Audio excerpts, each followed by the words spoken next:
ನನ್ನ ಹೆಸರು ವೆಂಕಟೇಶ್ ಹನುಮಂತ ಅರಳಿ. ನನ್ನ ಊರು ಹುಬ್ಬಳ್ಳಿ. ನಂದು ಎಜುಕೇಷನ್ ಹೈಸ್ಕೂಲ್ ಕಂಪ್ಲೀಟ್ ಆಗಿದೆ. ನಾನು ಇಂಜೆಕ್ಷನ್ ಮೋಲ್ಡಿಂಗ್ ಆಪ್ರೇಟ್ ಮಾಡುತ್ತೀನಿ. ನಾನು ವರ್ಲ್ಡ್ ಸ್ಕಿಲ್ ಕೌನ್ಸಿಲ್ ಸರ್ಟಿಫಿಕೇಟ್ಗೆ ಅಪ್ಲೈ ಮಾಡಿದ್ದೇನೆ. ನಾನು ಇಂಜೆಕ್ಷನ್ ಮೋಲ್ಡಿಂಗ್ ಆಪ್ರೇಟ್ ಮಾಡುತ್ತೀನಿ. ಅದು ಯಾವ ಥರ ಆಪ್ರೇಟ್ ಮಾಡ್ತೀನಿ ಅಂತ ತೋರಿಸ್ಕೊಡ್ತೀನಿ ಬನ್ನಿ. ನಿಮಗೆ 90 ಟನ್ನೇಜ್ ವೇಟ್ ಇದೆ. ಇದು 150 ಗ್ರಾಮ್ ಇದು ರೆಡಿ ಆಗುತ್ತೆ. ಈ ಥರ ದಾನ ಹಾಕಿದರೆ ಈ ಥರ ಹಾಕ್ತೀವಿ. ರಾ ಮೆಟೀರಿಯಲ್ ದಾನ ಹಾಕ್ತೀವಿ. ಇದು ಹಾಕಿದ ಕಡೆ ಈ ಥರ ರೆಡಿ ಆಗೋ ಬರುತ್ತೆ ಡಬ್ಬಿ. ಇದು ಸುಣ್ಣ ಡಬ್ಬಿ.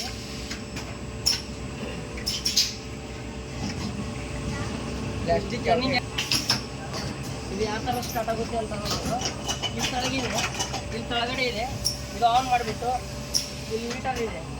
ಇದು ಹೊತ್ತಿಬಿಟ್ರು ಸ್ಟಾರ್ಟ್ ಆಗುತ್ತೆ ಮಿಷನ್ನು. ಆಮೇಲೆ ಲೀಟ್ರ್ ಹಚ್ಬೋದು.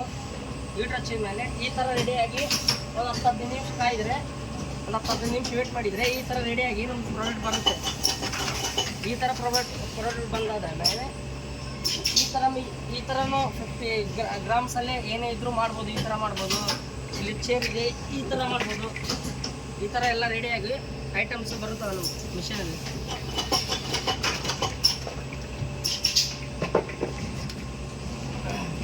ಸರ್, ಇದು injection moulding machine. Injection moulding machine sir. ಇದು ನಾವೇ ಆಪ್ರೇಟ್ ಮಾಡುತ್ತೇವೆ. ಈ ಥರ ರೆಡಿಯಾಗಿ ಡಬ್ಬಿಗಳು ಬರುತ್ತವೆ. ರಾ ಮಟೀರಿಯಲ್ಸ್ ಎಲ್ಲ ಹಾಕ್ತೀರಾ?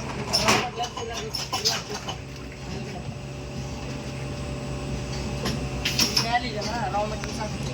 ರಾ ಮಟೀರಿಯಲ್ಸ್ ಎಲ್ಲ ಹಾಕೋದು. ಅದು ರಾ ಮಟೀರಿಯಲ್. ಈ ಥರ ರಾ ಮಟೀರಿಯಲ್ ಎಲ್ಲ ಹಾಕ್ತೀವಿ. ಇದು ರಾ ಮಟೀರಿಯಲ್ ಹಾಕಾದ್ಮೇಲೆ ಎಷ್ಟೊತ್ತು ಹೀಟ್ ಮಾಡ್ಬೇಕು ಸರ್? ಒಂದು 15 ಮಿನಿಟ್ಸ್ ವೇಟ್ ಮಾಡ್ಬೇಕು. 15 ನಿಮಿಷ ಬೇಕು.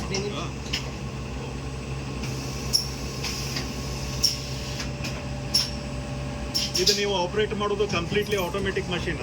Automatic machine sir. ಕಂಪ್ಲೀಟ್ಲಿ ನಾವು ರಾ ಮೆಟೀರಿಯಲ್ ಹಾಕಿದ್ರೆ ಈ ಥರ ಮೆಟೀರಿಯಲ್ ರೆಡಿಯಾಗಿ ಬರುತ್ತೆ.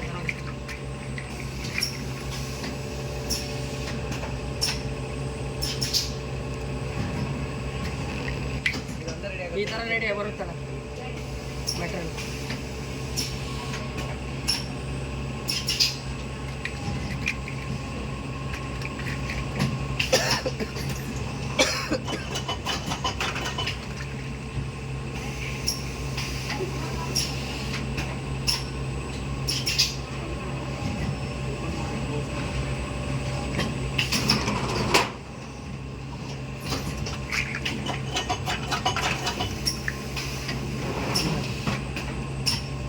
ಮ್ಯಾನ್ಯಲ್ ಮಾಡೋದು. ಇದು ತೆಗಿಬೇಕು.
ಸ್ವಲ್ಪ ಲೇಟ್ ಆದಂದ್ರೆ ಬಿದ್ದಿದೆ ಇರುತ್ತಲ್ಲ, ಗಟ್ಟಿ ಆದಂದ್ರೆ ಬರೋದು ಇಂಜೆಕ್ಷನ್ ಪಾಸ್